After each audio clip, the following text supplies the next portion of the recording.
The Minister of Agriculture and Development, that is Rural Development, Audu Ogbe, has commissioned the Biosafety Lab in Plateau State. Before we continue with that story, we'd like to remind you that all of our top stories can be found on our website, channelstv.com, and on youtube.com/channelsweb. Do visit m.channelstv.com to view us live on your mobile device. You can also download the Channels TV app for Android, iOS, and Windows phones from their respective stores. We'd also like to tell you to please interact with the Eyewitness feature in the Channels TV app. If you have pictures or videos you'd like to share with us, just tap the application on your device, swipe to reveal the Eyewitness menu, and follow the instructions. Research institutes should be more productive and convert products of research to commercial advantage. That's coming from the Minister for Agriculture and Rural Development, Audu Ogbe, during the commissioning of the Biosafety Laboratory at the National Veterinary Research Institute in Vom, Plateau State. The Minister also said the new lab will help in tackling animal diseases such as avian flu. The National Veterinary Research Institute in Vom, Plateau State, is one of Nigeria's foremost laboratories for the surveillance and control of animal diseases. It is also responsible for the handling and confirmation of all outbreaks. The Minister for Agriculture and Rural Development, Audu Ogbe, is here to commission a section of it, the Biosafety Level 3 Laboratory. The glory of God and the service of humanity.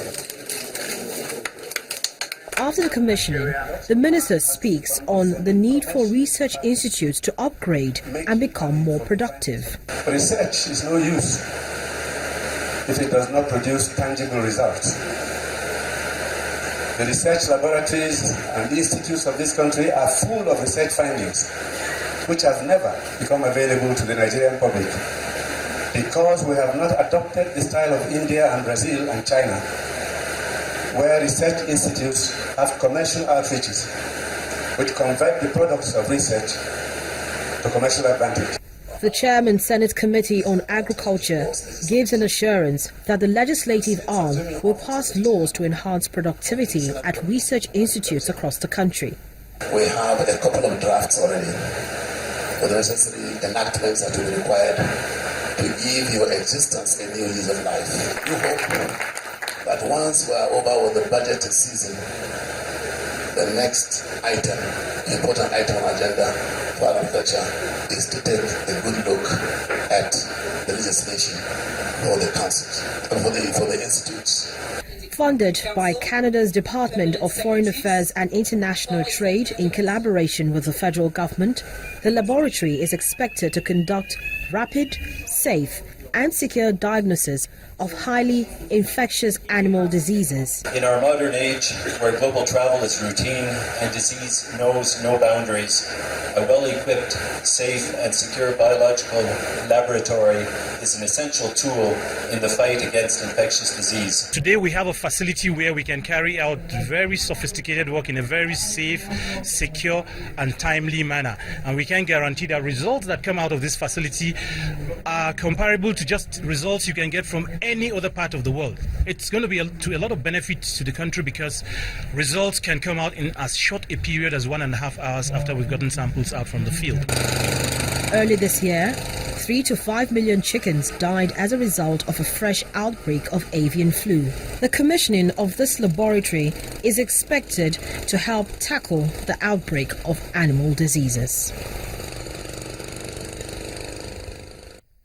To the education sector in Nasarawa State, where the governor, Tanko AlMakura, is set to reposition the state tertiary institutions for effective operations. This is why Governor AlMakura has invited various heads of tertiary institutions in the state to a meeting on how best they can manage resources available to them. Heads of tertiary institutions in the state and top government functionaries gather to deliberate on how best the state's resources can be managed, considering the current economic downturn in the country. National State University. The essence of this meeting, according to Governor Tanko AlMakura, is to know how the tertiary institutions in the state are doing in terms of financial stability. The essence for this meeting is to see how our tertiary institutions are faring given the multiple challenges that are facing the country, for which these institutions cannot be in isolation. The governor proposes the need for urgent reforms in the education sector. If the machinery of government alone keys into this without carrying along our tertiary institutions, our achievements and prospects will only be have realized. That is why I feel we should come together and sit and look at our policy thrust and how it dovetails with the mantra of this administration. The Nasarawa State Commissioner for Finance, Mr. Dominic Bako, also uses the opportunity to unveil some of the government's plans to the audience. With respect to the policy that government is about introducing, that is the issue of Treasury Single Account, which is popularly referred to as TSA. Sometime last 2 weeks, we met with all the commercial banks in the state on the need for them to avail us with full disclosure of their accounts. And after that, we're going to have a dedicated accounts where all these accounts of government will actually be consolidated. The state government expects that this meeting will help reduce waste in the meager financial resources available to the sector and make the state financially stable. And in the southwest, it's another promise kept for the people of Ikere Ekiti, as the governor of Ekiti State, Ayodele Fayose, has commissioned the dual carriageway and the street light project in Ikere Ekiti. The governor, who officially switched on the lights, pleaded with the people of the area to imbibe good maintenance culture in ensuring adequate maintenance of the project. Addressing the people, Governor Fayose said the welfare of the Ikere people remains a priority for his administration. This is a government that does not have money, but we have the will, and we believe the little we can do, and we do it religiously, the people will appreciate.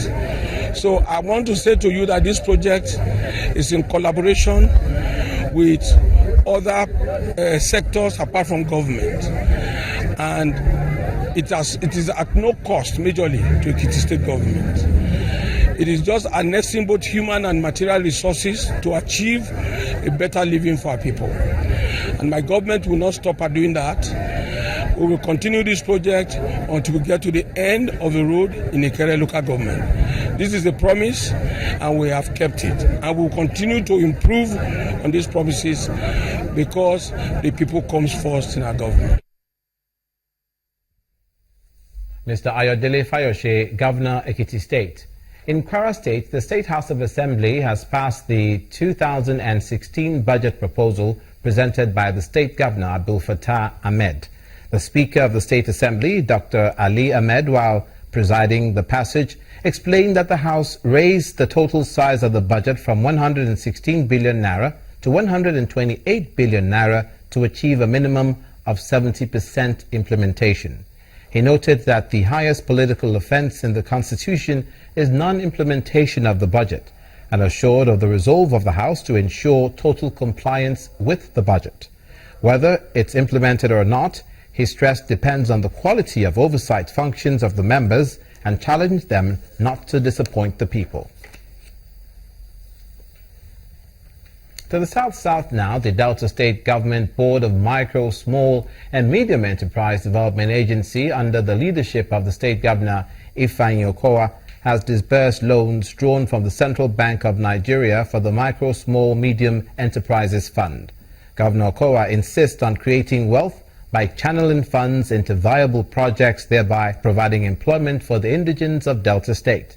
The beneficiaries include traders, fashion designers and artisans. What we need to realize that to keep this program alive, you have a role to play. That role is to ensure that you pay back so that other people can also participate in the scheme. If we tell you that you are the only people that require loans in Delta State, you know we'll be lying. Abi? Yes.